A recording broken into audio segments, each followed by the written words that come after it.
بعد غياب فرانك هوغربتس بتوقعات جديدة زلازل قوية تتجاوز 8 درجات في اليومين المقبلين. To what I said in the previous update, we have signs that there may be a larger earthquake coming up. بعد غياب لأكثر من 4 أشهر عن التغريد والتحذير، عاد عالم الزلازل الهولندي المثير للجدل فرانك هوغربتس بتحذير جديد من العيار الثقيل. تحدث في الفترة التي بين غد الأربعاء 13 آذار إلى 17 آذار.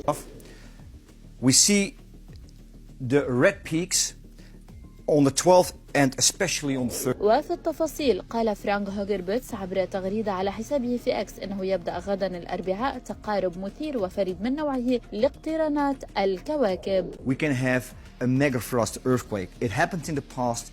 We know that this kind of geometry can trigger this kind of. وتابع بالقول يحدث اقتران الشمس والمشتري وأورانوس كل 14 عاما تقريبا، مشيرا إلى أن آخر مرة كانت في سبتمبر 2010. وأضاف أن هذه المرة سوف تحدث 4 اقترانات إضافية في نفس الوقت بفضل عطارد والزهرة. وأشار إلى أن تلك الاقترانات الحرجة ستحدث يومي 12 و 13 آذار، أي اليوم الثلاثاء وغدا الأربعاء، لافتا النظر إلى أن ذلك قد يصبح حرجا للغاية من الناحية الزلزالية على كوكب الأرض. وتابع إلى أنه في وقت لاحق من يوم الأربعاء في 13 آذار وأوائل يوم الخميس في 14 آذار سيصطف القمر أيضا مع كوكب المشتري وأورانوس التي كانت بالفعل مقترنة بعطارد والشمس. سيكون ذلك أمرا بالغ الأهمية. Two really strong earthquakes, 6.7, 6.8 in eastern New Guinea region.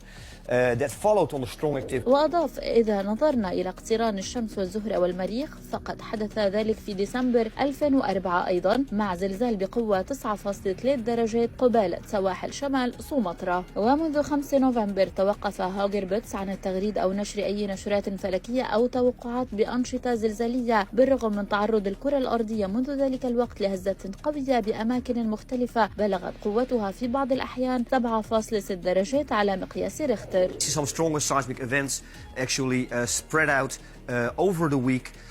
Also following the. وكان آخر ظهور للعالم الهولندي على منصة اكس من خلال تغريدة عن فلسطين، حيث حذر فرانك من كم المواد المستخدمة من قبل الاحتلال الإسرائيلي في الهجوم المنفذ على الفلسطينيين منذ 7 أكتوبر، مؤكدا أن ذلك قد يؤدي إلى زلزال كبير بالمنطقة. وقال العالم الهولندي المثير للجدل على حسابه في منصة اكس على العالم أن يجبر إسرائيل على وقف هذا الجنون، وبصرف النظر عن الهجوم المنفذ ضد الفلسطينيين فإن هذا القصف سيكون له نهاية المطاف تأثير زلزالي كبير على المنطقة وسيؤدي إلى تسريع حدوث زلزال كبير